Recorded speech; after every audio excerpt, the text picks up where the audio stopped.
Ago.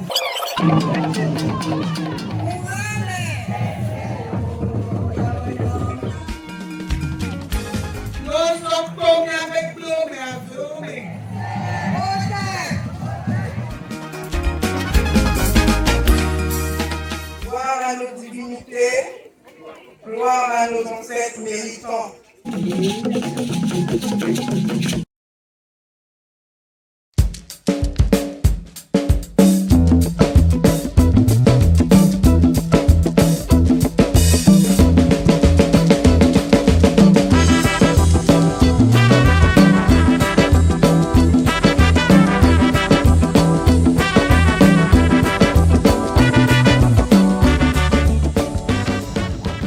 Ewanampi Kamiasu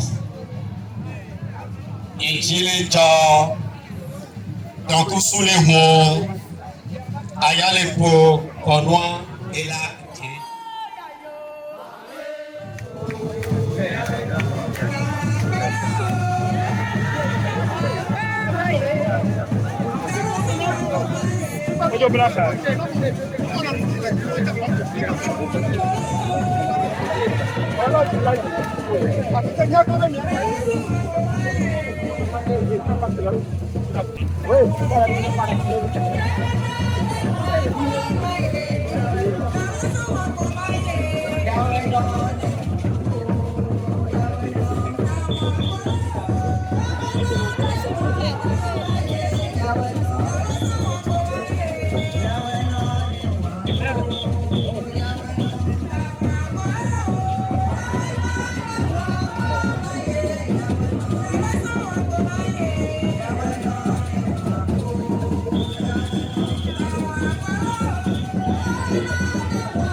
Toko Muchaba. Mudo Ago. Mudo Ago. Mudo Ago. Lojito. Etoto. Ago Lonyaji. Mudo Ago. Olire Polokodo. Mudo Ago Loji. Mudo Ago. Presi. Etu. Meji. Etuya. Mudo Ago ne. Tawe kene. Sotuya, mwa, mama kepa topo, yo danu wodo ho, papi pape, uchavali, uchavalu topo tupa, pe, so, wezepe, iwedo hope, so akupo, yavepo, so totobe, lechavali, lechavali. Africa to Chavani. Money and the money of Putin to John. And that whatever the let Chavani e sole non pe sono fieca e tu che mosso a che mosso patagoni no e ba questo Muchavani. Muchavani, nyabe minisa. Nyabe peo. Nyabe sabubuto. Baba hueto. Muchavani keke. Nawo. Nyabe tuyalekwe. Ebe ni. Nyabe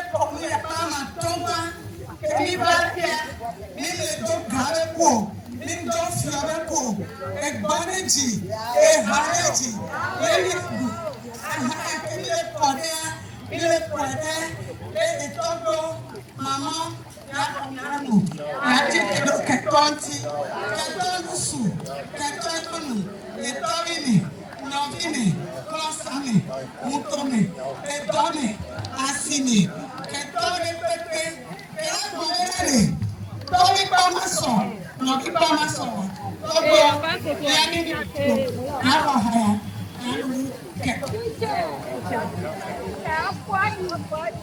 todo podio, mama podio, e chile palini, todo tu puede vivir, nada bueno en vivir, agbeo en vivir, eso en vivir, vivir verano. Pode, emi chakaso le nami, ame kera noverane, tomeneno, no viene ne tono via bajeji, amera tonomene, yamete tonane yinko, yatolo te konuma yinko, neka, papa ni bione, ame kera tonomene manyo pero te konuma yinko, ela chimo peari, topo mi chaka beno siga anene, we ma cheko chimo peari, yasi, awe ni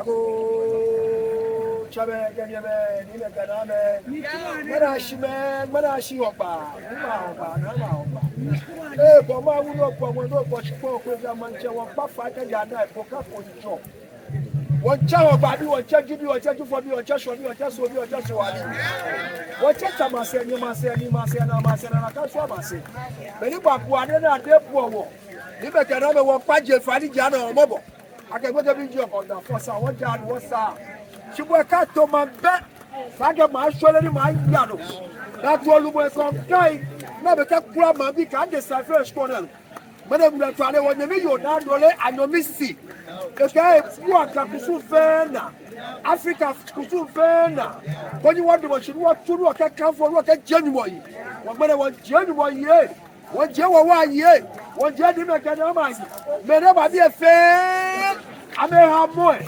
amẹ́ dẹ̀ngẹ́ amẹ́ lacha amẹ́ awùtọ́ amẹ́ hela wọ́n pàfẹ́ ìfà yìí kọ́nà ní áfíríkà bọ̀bọ̀ náà ní akadùkọ́lá yẹ máa jẹ lọ́wọ́ máa jẹ yẹlẹ́ mi wọ́n kùsù fẹ́ mọ̀ mi wọ́n mọ̀ já mọ̀ mi wọ́n bí fọ́ mọ̀ mi wọ́n jẹ́ ayẹlẹ́ mi wọ́n sùkú yà mi wọ́n sùkú yà mi wọ́n pàfẹ́ agbẹ́dẹ́gbẹ́ àti ọ̀rẹ́gẹ́ mi tó mọ̀ gbàdúgbò Canada mi jẹ́ kẹjẹ ayé kùsù náà mọ̀ pọ̀ káyì àdọ̀dọ̀ àkábí tùmọ̀ ayé ayé kò fẹ́ pọ̀ dako di dako akotia dako ansan ayimakpasan foli bebe foli emezo mi chefe kejo buto aplaki agbe adasua foli gbede siri won tade won je labi won jo su bi won ju teshi bi won je luwa bi jama wa jamo fe ni ogamashi kega fe won pa fe ba ye ko ni kejo bojo ajo wo fa wo pa fe kejo buto aplaki agbe adasua gbede bejo ko na fosa afide no wo tuwo de sabo han na bu fe na bu ni fiti odi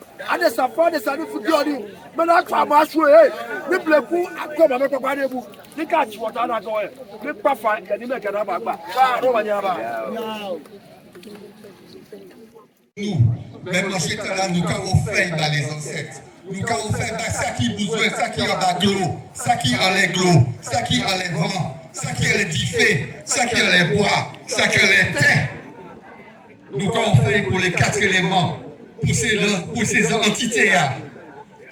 Nous avons venu loin, mais nous remplis des autres, c'est continuité, nous, c'est sans nous. Ce lait qui représente l'alimentation pour nous, qui représente de quoi manger. Nous les offrons, je les offre aux ancêtres qui sont partis, qui ont péri, Je les offre aux esprits de l'eau, aux esprits de l'air, aux esprits de la terre, aux esprits du bois, aux esprits du feu. Hey, Bobo.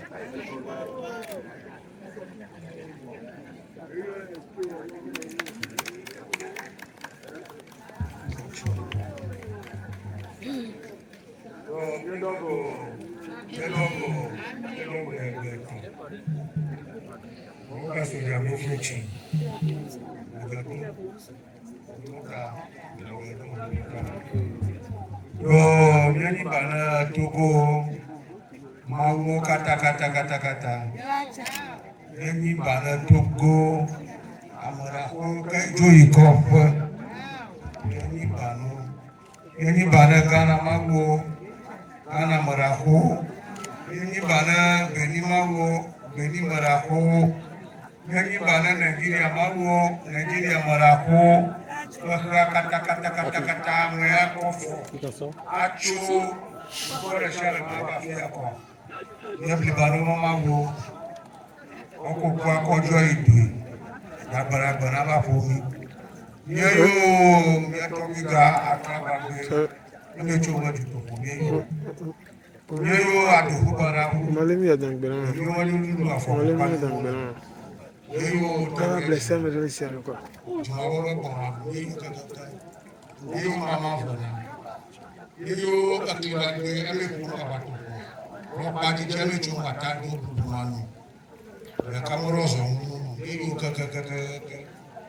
yeyo timani ko ku ato ya ko su yeyo we je to to je to we je ko je ko yeyo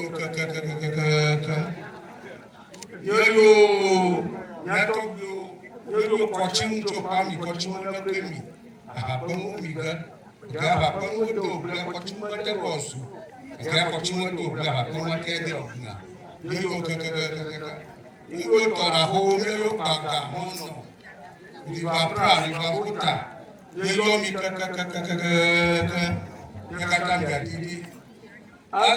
ka to hiada na kama di ko kata bawa na yo kona le totu agba ye gabaso oshibina kumanu oshibina kweda oshibina kweji oshibina kwa shimana yone imana timani ba babon kaka atemwe no ne bakatola nyan anu nyatuma ya ne ta ba ho ma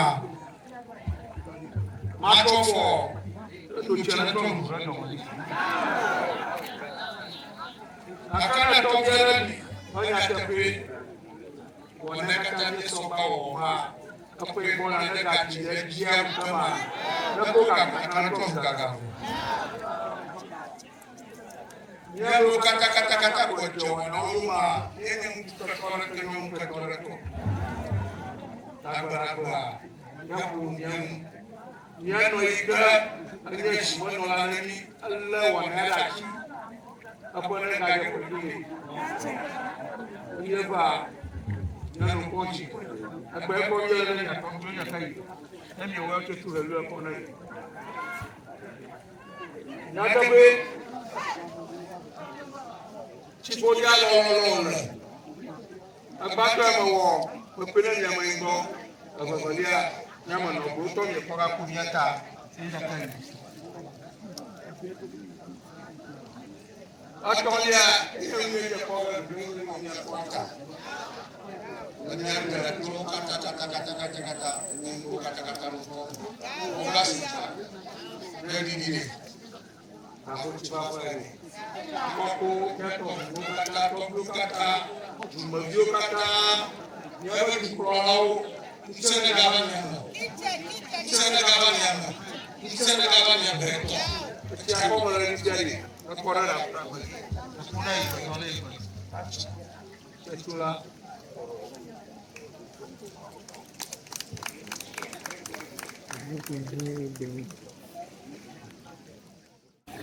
tous dans leur prière ont imploré la bénédiction divine sur le peuple togolais et ses dirigeants.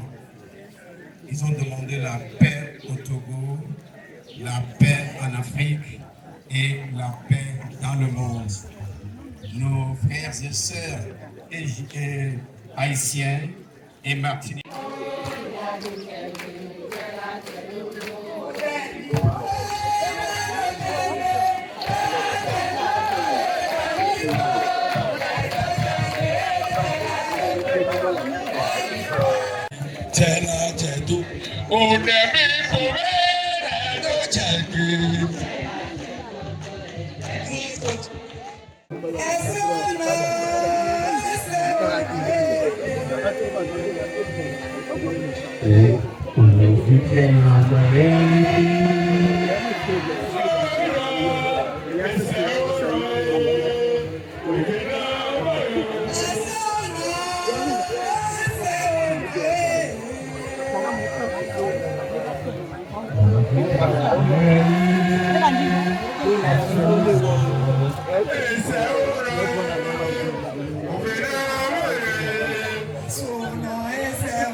Éminentes autorités administratives et coutumières, distingués invités, chers membres de l'association La Foi africaine, permettez-moi de commencer par rendre un vibrant hommage à nos ancêtres méritants en ce moment solennel de la 5e édition des cérémonies de libation collective internationale en simultané d'où l'honneur s'y connaît. Gloire aux ancêtres méritants. Du soleil levant au soleil couchant, nos ancêtres sont la lumière qui nous éclaire et notre puissance se trouve dans nos racines. Tout digne fils d'Afrique devrait connaître sa spiritualité à l'état pur et son histoire. Il est temps que nous mettions en valeur notre authenticité et notre parfaite harmonie avec la nature. L'Afrique est le berceau de l'humanité et se définit par la bienveillance à l'égard des autres, l'altruisme. Dans ce sens, l'humanité est une valeur et c'est ainsi que nous parlons de la non-violence, la solidarité, l'hospitalité, l'intérêt général et le vivre ensemble. L'Afrique incarne toutes ces valeurs et détient toutes les richesses du sol. Valorisons notre tradition et notre culture et surtout respectons nos valeurs culturelles car elles influencent le développement intégral de l'homme. La culture africaine est incroyablement riche et diversifiée, ce qui la distingue des autres cultures à travers le monde. Elle contient des éléments spécifiques qui sont authentiques et marquants, tenant compte de son héritage ancestral. Tout est en relation avec l'énergie, la fréquence et la vibration. Nos ancêtres avaient des connaissances avancées dans ces domaines, mais nous les avons négligées en bloquant les taux vibratoires permettant ces exploits énergétiques. Nos ancêtres, n'ayons pas peur de suivre la voie de nos ancêtres, car c'est une source de fierté pour nous et la renaissance est notre mot d'ordre. Nous avançons lentement mais sûrement vers l'horizon du bonheur. La bonne nouvelle est que l'homme noir, tant martyrisé, retrouvera une existence fabuleuse comme au temps des pharaons. Le processus est déjà enclenché et nous en sommes capables. Tôt ou tard, nos prédictions se réaliseront et nous bâtirons une Afrique forte et puissante. Vive l'Afrique, vive le réveil africain. Signé par la présidente fondatrice de l'association La Foi africaine, Vénérée Mère Agnomisi, Mwensi Adolé, Goé Akwe, Hôtel.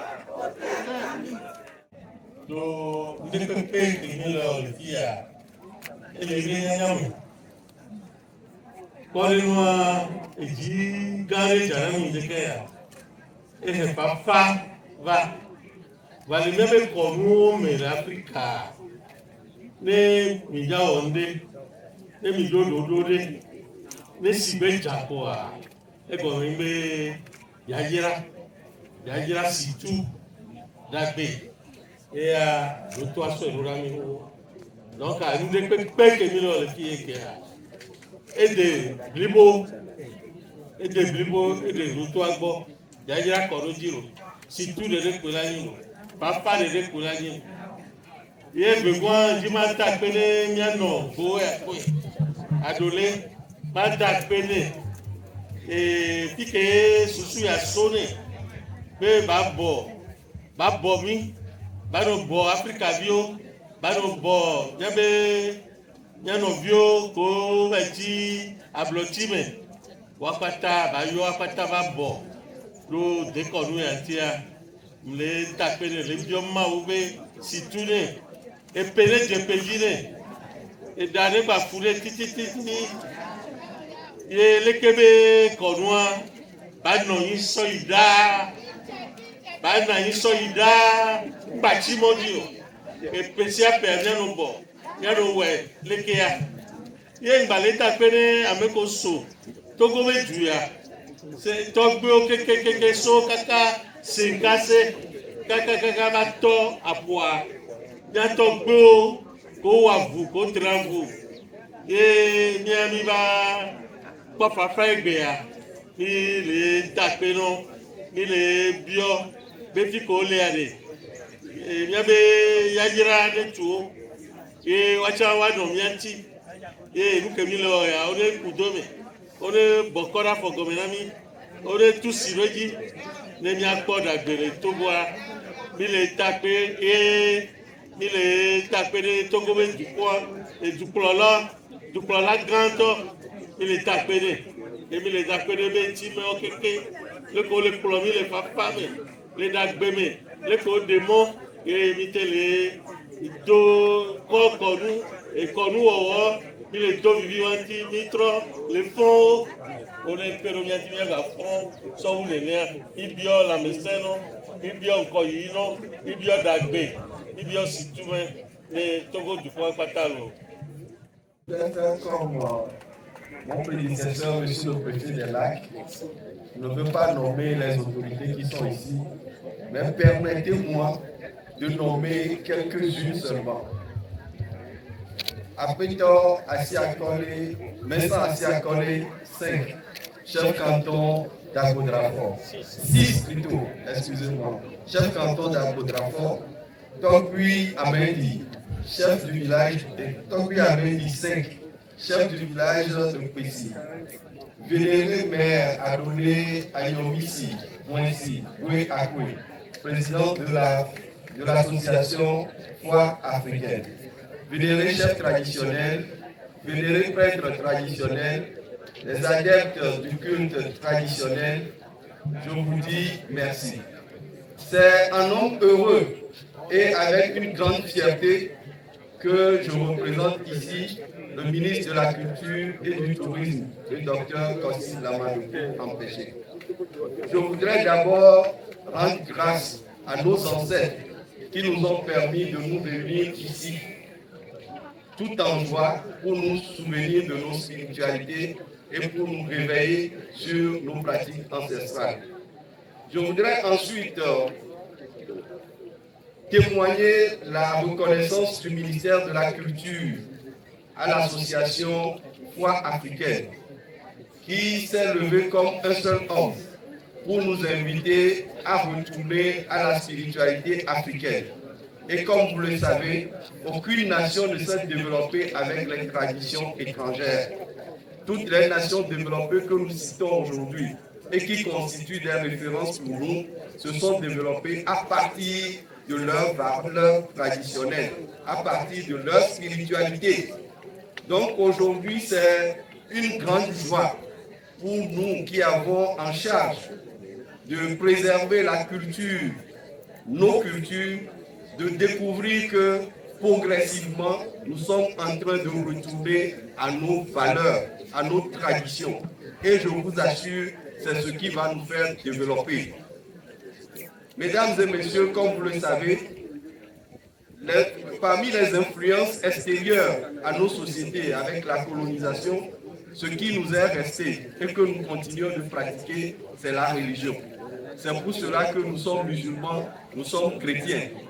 Alors qu'on sait qu'on ne peut pas véritablement communier avec nos esprits, avec des religions étrangères, des religions importées.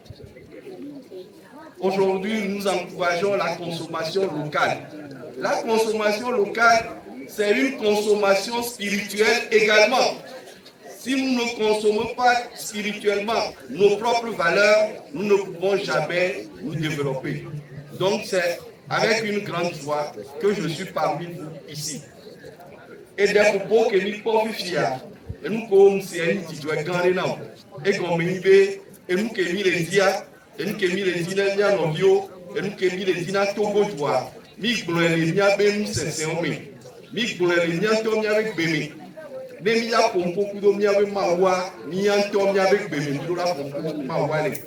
Donc, elle dit, tu dois garder là, et nous allons assister les filles. Ce que je voudrais aussi nous exhorter à faire, c'est de nous regrouper, de nous organiser, pour qu'on reconnaisse véritablement l'importance du culte traditionnel. Je suis gêné quand parfois nous sommes à des cérémonies officielles et qu'on demande de prier, on prie, on convoque les musulmans, on convoque les chrétiens, et ça s'arrête là. Et nous, nos religions. Donc nous devons nous organiser pour que lors des cérémonies traditionnelles, nos Christophe, nos musulmans, nos mia tradition. Donc je n'ai pas grand-chose à dire, je voudrais juste témoigner notre reconnaissance au ministère pour cette exhortation à la spiritualité. Nous devons faire en sorte que tous les Africains reviennent à leur source. On ne peut pas communier dans d'autres avec les valeurs d'autrui. On doit communier avec nos ancêtres dans notre religion, dans nos pratiques ancestrales. Donc nous devons tout faire pour soutenir cette initiative, la pérenniser. Et en cela, je voudrais une fois encore rendre hommage à la vénérée mère Goué Akoué pour tout ce qu'elle fait pour la renaissance de la spiritualité africaine. Je n'ai pas grand-chose à nous dire. Ce que je suis venu faire, c'est de prier. Donc je ne vais pas beaucoup bavarder. Merci, merci. Akpena Mikakalo. Otep.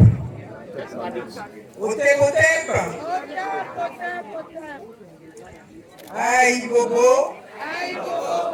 Aïe Bobo. Aïe Bobo. Gloire à nos divinités, gloire à nos ancêtres méritants, gloire au Gibon international, gloire au Boulono Sikode, gloire, gloire, gloire. Pour la 5e année du Boulono Sikode, c'est avec joie que j'exprime pour la première fois, moi, Mamantinga et Ferchimon, toute ma gratitude d'être ici présent parmi vous au Togo, grâce à la foi africaine. En effet, je suis présidente fondatrice et initiatrice du Gibon international en terre étrangère à l'international. Je préside plusieurs associations, dont notamment Kéberan Street, Zuluza Kimuntu, dont je suis également la présidente fondatrice. Je mets en place des événements spirituels comme la fête des Lumières en solstice de Nen, qui veut dire solstice d'hiver, en décembre, dont le nom est le Natakao Repnecheru. Le Hepsekenefer, une grande fête de célébration de l'amour divin originel. En solstice d'Api, qui veut dire le solstice d'été. En juin, juillet, les ateliers pratiques pour comprendre comment pratiquer au quotidien sa spiritualité. Le Gibon international dans l'Hexagone, tous les premiers dimanches du mois de juin. En étant Mambo, mes missions sont multiples. Réhabiliter les cultes ancestraux, permettre à la communauté noire, dans sa diversité, de se redécouvrir, transmettre la richesse de nos sciences à la nouvelle génération, créer du lien entre la diaspora et son continent originel, permettre aux Haïtiens et ceux de la Caraïbe d'avoir un pôle de culture et de sciences en terre ancestrale, un espace de rencontre, organiser des voyages à la découverte du continent tout d'abord au Cameroun, à travers ces immenses espaces naturels en direction de nos frères et sœurs de la diaspora, mais aussi pour renforcer leur connaissance et leur spiritualité. Vive le Togo! Otep, aujourd'hui, en ce dimanche de juin, dont la vibration cosmique est sous l'influence de la planète Jupiter, qui s'est invitée dans la maison des Gémeaux pour au moins une année. J'invoque les Néterou, les lois, les Bissimbi, les ancêtres de lumière, pour qu'éternellement nous soyons dignes de nos illustres prédécesseurs partout où notre peuple s'y trouve. Il est temps que Kama et sa diaspora s'érigent en un magnifique soleil dont le spectre de lumière agirait en tant que cœur-conscience. Il est temps que notre Kama et sa diaspora, comme un grand bouclier de protection et de prospérité, redeviennent un lieu multidimensionnel de repos et de paix au centre de l'immatériel pour une meilleure matérialisation des forces créatrices. Il est donc temps que Kama et sa diaspora kémite œuvrent pour une belle ascension au sein de l'univers. Nos matrices crient pour la renaissance et percent avec l'aide de son peuple équipé de calebasses sacrées la poche des eaux, des canaux, des ruisseaux, des lacs, des fleuves, des océans pour que demeure pour toujours et à jamais la connexion si précieuse avec nos ancêtres méritants, nos aïeux déportés en terres étrangères par voie maritime. Hôtel, Aïbobo, gloire au Togo et vive le Togo. Vive la foi africaine, vive la vénérée reine-mère, que sa vie soit longue, que son cas soit vivifié, qu'elle soit éternelle pour toujours et à jamais, et que ses œuvres continuent de s'éterniser, de se poursuivre en notre sein. Aïe Bobo.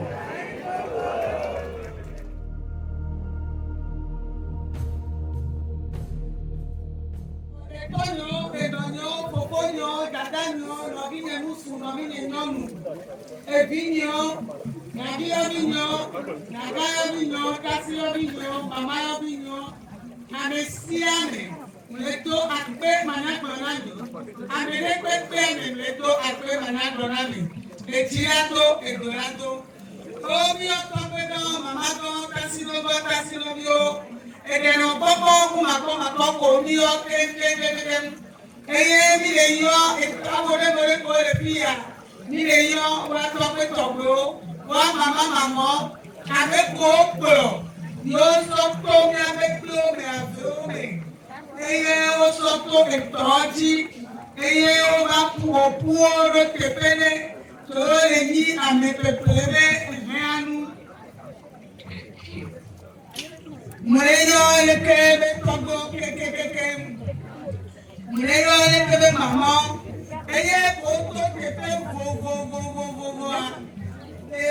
togo be fio keke wa oto presita me toaji eye obato etogo ti ga umerera badwa ni la baba itomo patato eye o pro ba daro agbegranfo mais après pour la maison au bout moi muninya togo beniko wanya medo be togo beniko elio ko kurumi yo ola koro funu o to koso kono eyo do alono egbe ni kana mo mi abe chamba ni blonabe abe peple botu nawe ni atogo wọn pátá nílé yọ abẹ́pọ̀pọ̀ ẹ̀kọ́ jàgbá òkùtò ó ní wọ́n gbé ẹnu wọn ti agbẹ̀gbẹ̀fọ̀ mẹ́tùá mú fọ́nà gbèrègbèrò ló ehun lẹ́tẹ́ ewu agbẹ̀gbẹ̀fọ̀ bá nígbà eye àdúgbò lùdú ṣùgbọ́n làgbẹ̀gbẹ̀fọ̀ bá nígbà jí eye náà yóò mú tẹ̀ wọ̀nà núlẹ̀ pípẹ́ ìlànà gbèrègbèrò. Wagbere kabe munaba kea mia basa mia to potra to blowe che be bajo le pepere le baba seni akomene wa kwerise ne dokuto de komoya ne le bloma kwerise wa ose toka kemeni ye beba le kore kebe nodisia ngosora mesiame ora kare dide tobodi eye de majijinia mi agbata mi anotu eye mi isogbe gan leka na pe na ko betu ame eye le mi ekebe sopia mi lade lekebe togo to le moli me aso daro tome eye agbata fo betu a era fa lọ́nà sí pé Amẹ́ríkà lè ká ní bá nípa ẹ̀jìyà ele vote. Tó gbé wọn kéke pé èdè òjèmọ́ rẹ̀ yìí, eye ó lẹ́tọ̀, àlọ́ wá gbẹ̀nu Chile sí àti ó dá ọ́rá kùmẹ̀, èlò àwọn kù, èdè òyìnbó, òwe èdè wá gbàgbé ẹ̀jì, wà èdè òjì àgbẹ̀. Le yọlé kébé tó gbé pátá, bẹ́ ẹnu kẹ́ omi kára nígbà yà, àmì sí àmì. Ke baba dui no diade e won pavole sebe na mi pere yao ani pavole come na mi pere e si pavole sebe na mi pere eye ne mi ya gbele ni nanu ani gba ni nanu ne ni ame bio mi ano bio ya si asi ne nanu. Eye ne nyɔnu o de sua. O ne fɔ wa dziamenu sua dziamenyɔnu. Ne nusu o de nyɔnua. O ne dziamenu sua dziamenyɔnu. Eye mi le fi ɔme etua ne fa ne mia ɔme. Mi le mi ete mia do koko. Mia be mi ko le kaka diaspora me tepeo. Tepe bore mi mu jesi wo. Eko mi jesi Afrika bani kɔn Gane asu. Lewa ba fɔna ba Afrika bani badi. Gane asu. Ba Afrika bi o be tara iji. Gane asu. Le Afrika la kɔ dede. Gane asu. Le mɔnu kpɔkpɔ le Afrika bi o si. Le miato kuna be jonu. Miato kuna na ba fɔwe. Eye nkpɛma no me na mi kere o. O kakoko le ba isa. O ba le yɔ la to no be nkume gbogbo ke tɔya ma. O kati nu afile. Ebi amisa me ni na. Be kawo wa no gbina ye ado. Ese ibo chiri a. Eya kasanya tole me. Africa to echile chomi. Echile chomi. Eko ene no rani ebio echile chomi. Lembro me bone na msamanu. Adima simo. Lembro me bone na madu. Adima simo. Wamioto yera jiranya be chioro. Lekeni la jirero.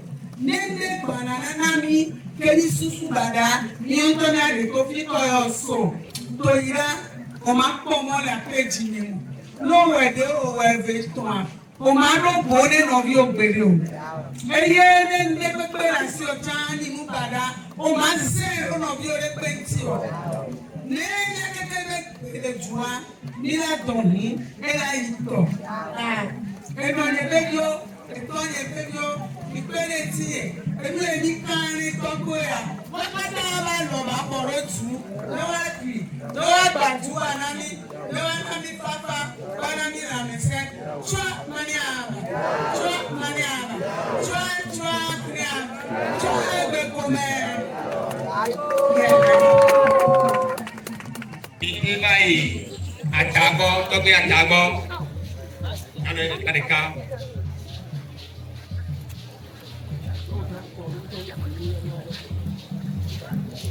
Minja tu kena dia dah dia tahu cuci tu ya.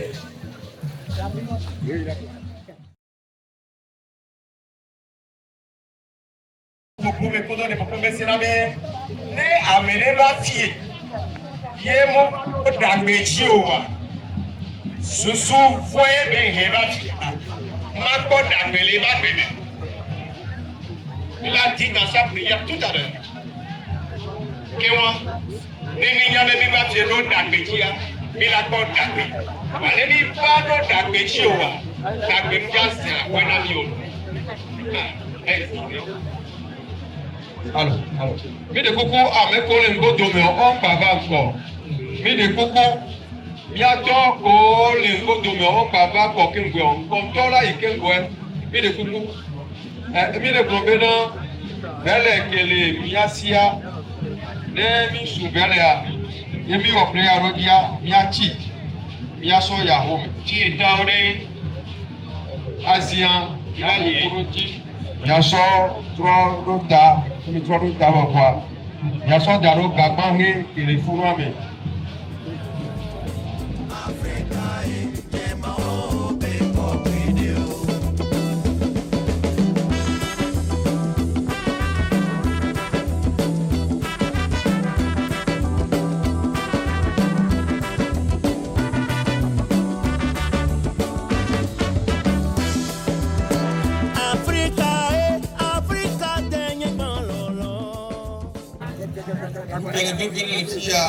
a Messia Milagro e mi togwe no mi togwe kogoa a mi kokwe oyi o me mi tole e ke le bebe na mi awo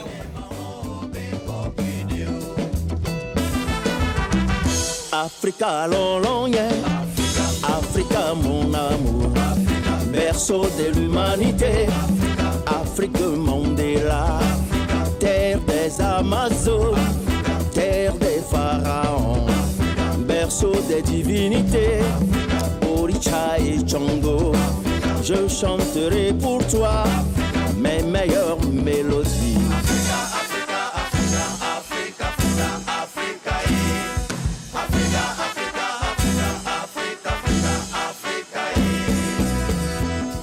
Bientôt, professeur Gourmet, Kélénia Azikli, du Condois, Miledo Akole. Miledo Akole, le député Boucouton, Raphaël Assou, Tokwawe Yame, et le Lewa, Eva, et Yaba, Kolomian Téléfié.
Et nous la première assise, on s'est dit qu'on se fait le poids.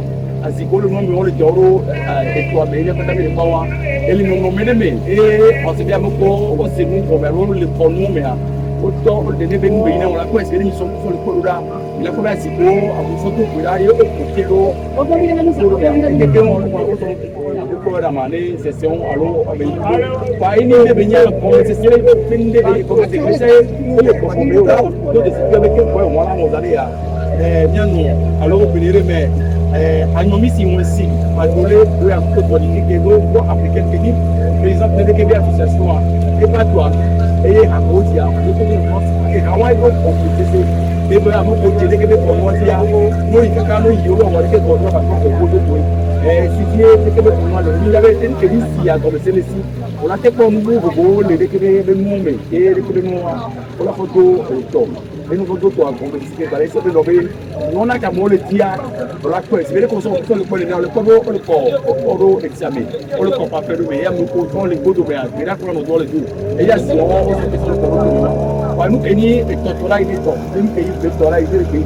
Voilà, c'est donc au milieu comme c'est le nous construire on a ça. Voilà, mais on met un autre mot, autre c'est lui comme lui comme et puis en Afrique à dire parce que il va Africa. A Jesse on a robé, a Jesse contact Mosso, a Jesse le boto, pour toi on le dit et là il y a des élèves dans le c'est des qu'on a mais à ministère de Africa. Et nous Kenya Africa toi, l'Africa bio va l'Africa bio. Africa bio maté bio les comités et puis on va s'aider. Quoi et bien nous communis au dit wa magobé c'est game édition le wea. C'est game édition là pour et ma donc pour les dit notre première édition c'est le gouverner Hermea. Et c'est une part de cérémonie qui a une dimension de portée spirituelle. Donc, grandeur nature, je dirais merci.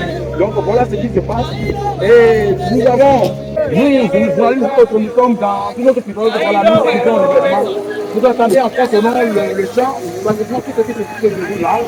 Et comme je l'ai dit tout tantôt, l'Afrique, c'est qui maîtrise tout, qui a tellement de valeur qu'on doit quand même relever. Donc ce qui se passe a une dimension très spirituelle. Donc nous sommes en train de découvrir, nous sommes en train de suivre, et c'est tellement que progressivement nous tirons vers la fin et après on va regagner. Donc comment est-ce qu'on appelle la berge, et puis bon, on poursuivra la cérémonie comme ça ce soir.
Il y a bon mais l'Afrique a une semaine en Afrique a pas vu cahier dans nous pour nous tobo toya et là qui a bien d'autres c'est pas pour nous c'est bien tobo il n'y a que si bien pas home il n'y a même pas home to et comme c'est les dia là c'est comme pour nous que nous n'y a gagné et nous comment donc ici que les Afrique yo aussi Afrique avait 25 on Afrique avait yo on Afrique avait l'osso yo c'est pas home là on se met des plans de vidéo et dit que si que les quoi moi et quand on avait on a pas pour ina comment il les dit les choisi progressivement alors ça est à Villa Bogo à Houé vous voyez qu'il y a beaucoup les voir les autos alors le comment dire les radis avait et pas moi là il faut ami quand mi les quoi il faut voir après quoi quoi on nous connaît venir et nous des quoi qui était le choisi et avant il y a le problème là on est que comme moi et bien mais alors c'est bien mes questions nous ayons nos millions sur les cabines de radio télévisée et pour être là pour pas oui maintenant à ça des filles on est là l'eau est là et il dit quand l'eau na le collage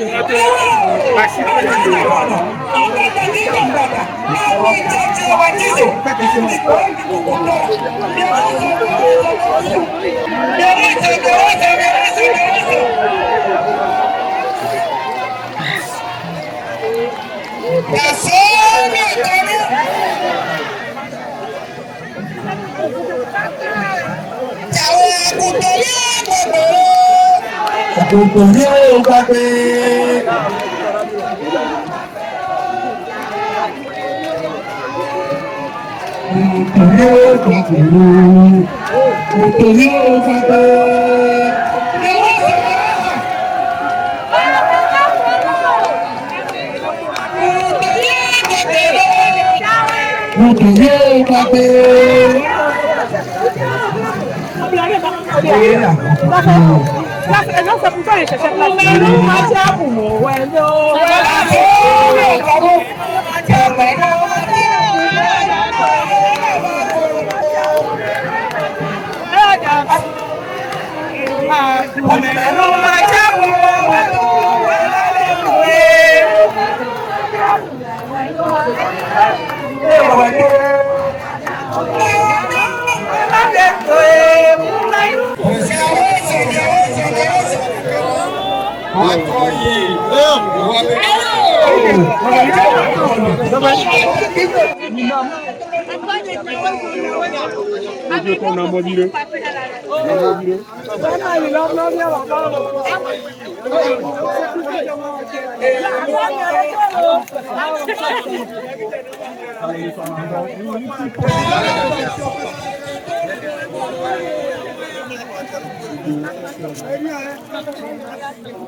Président d'association,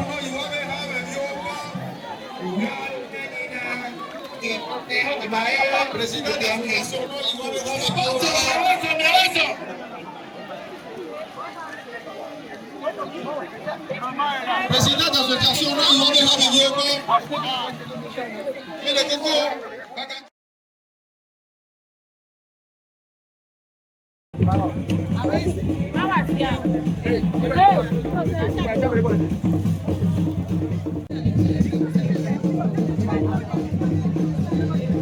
Vamos vale wa kulika kwa.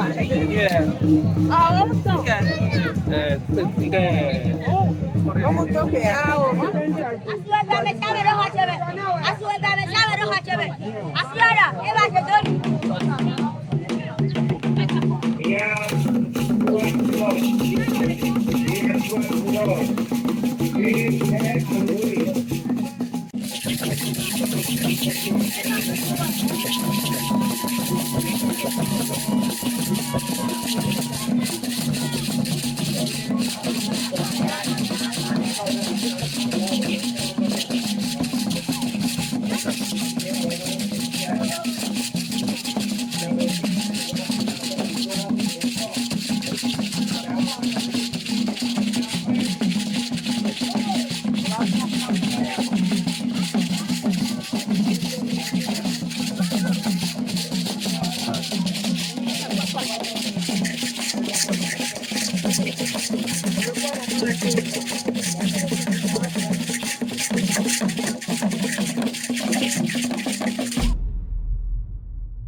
Yo, oyonamle Togbe Edo Maxime. Leni Ehasoso, que Dieu d'encore association Benodou, dans Mami du Togo, le président. Et puis, pour nous gagner, que l'église, c'est tout du nom du bon. Pour encore une libération collective internationale. Chaque Togo, les Québécois, les pommes, les gommettes, c'est les Québécois. Yo, m'dakbe, et nous que gommettes, c'est les meilleurs. Nous Kenyans, nous Tadjidou, nous comme les Québécois.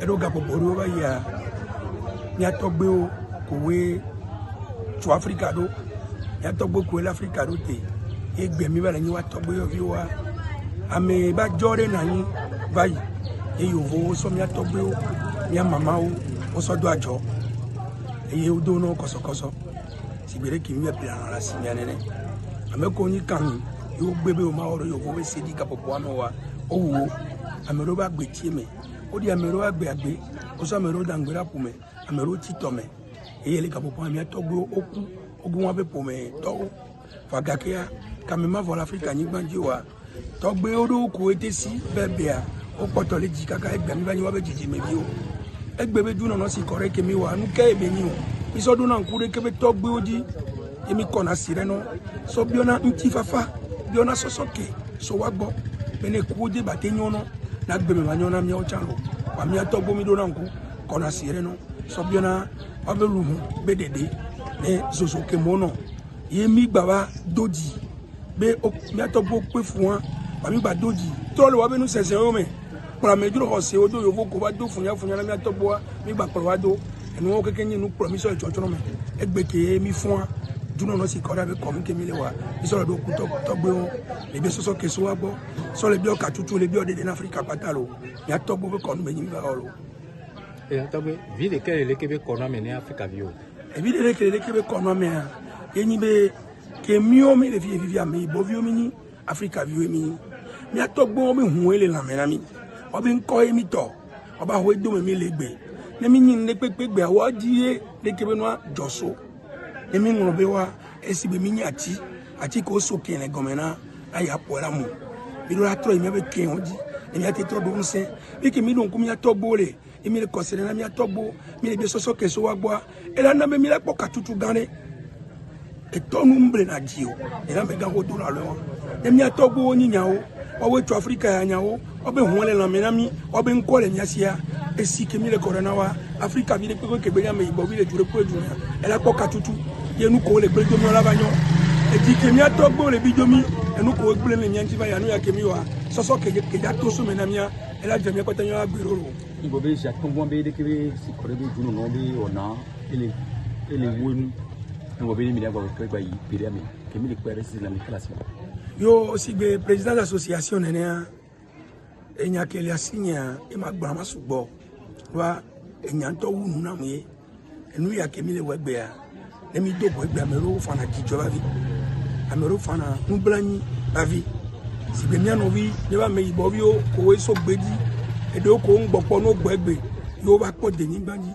pe yo fi o po mi atogbo to a e to a ke to mi ba le considérer ya fi o ble mi atogbo to a amero ni na vi no ke ma amero po be e enfin fi ke yo togbo to ke ngbobo a yo ba po jo so pe a wa enyina ende ke le fondé le lamenami si gbe mi busan il y a mis trop le Jessie Miarokwe, Africa les fonds là. Ami ko ni Togo bio, Africa bio, ni dona Jessie, de Kebe Wonao, ade nyare ra go nya ko la. Yo nu ke magbona wa nyi be manya me yole. Gengbere no na no me na mi dona. Be ko jini a hose mo jini do Kristo mo jini do mi ami mo nje nu wanti ore. Akpadu wa mi la hone no. Do ami o mo nje nu wanti o. O mu se gomme. Mi ami ko wete ba fon kaba.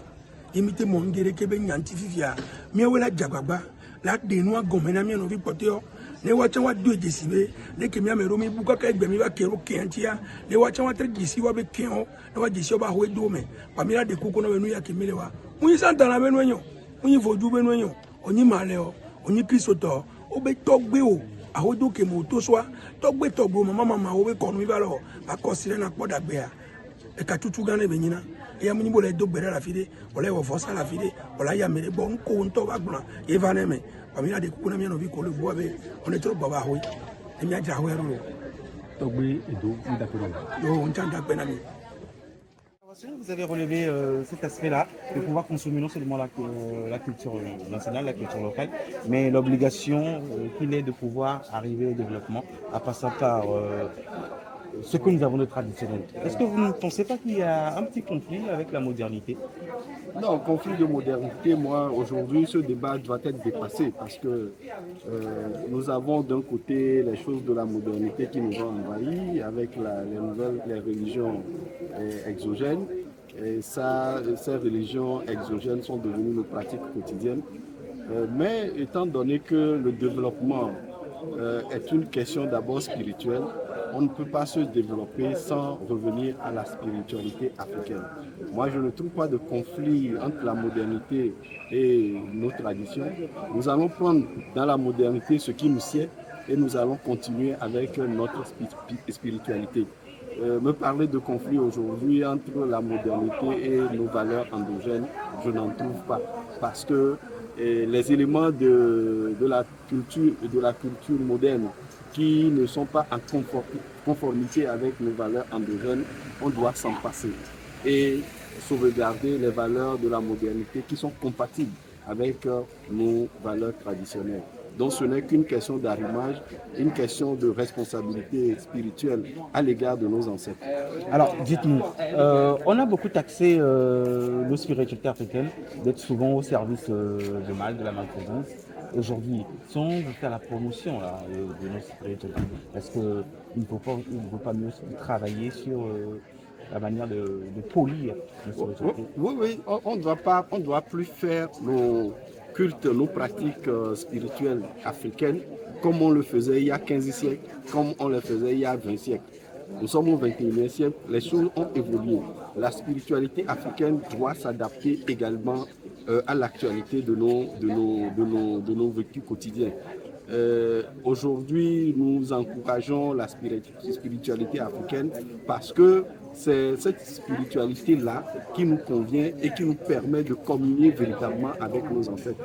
Donc aujourd'hui, dire que nos valeurs traditionnelles sont en déphasage avec l'actualité, je dis non. Elles ne sont pas, nos valeurs traditionnelles ne sont pas en déphasage avec l'actualité. Mais la spiritualité africaine, comme toute autre spiritualité, est appelée à grandir, ou bien à évoluer selon le temps, selon l'actualité. Même quand vous prenez les autres religions, notamment le christianisme, l'islam et autres, on ne pratique plus l'islam, ou bien on ne pratique plus le christianisme comme on le pratiquait au 1er siècle. Donc la spiritualité africaine ne doit plus être vue aujourd'hui comme de la barbarie, du satanisme et autres. Non, il faut bannir ces idées qui nous ont été inculquées là de nos têtes et donner de la place et de la valeur à la spiritualité africaine. Parce que nous en avons besoin. Vous mettez également l'accent sur l'organisation à l'instar de d'autres religions. Je ne comprends pas. Vous mettez l'accent sur l'organisation de la culture africaine parce que ce n'est pas organisé. Bon, je ne dis pas que ce n'est pas organisé, mais il faut mieux organiser le culte africain. Tout à l'heure, dans mon intervention, j'ai dit que souvent dans les manifestations officielles, s'il faut prier, on fait appel aux représentants des religions importées telles que l'islam et le christianisme. Et rarement on fait appel aux prêtres traditionnels.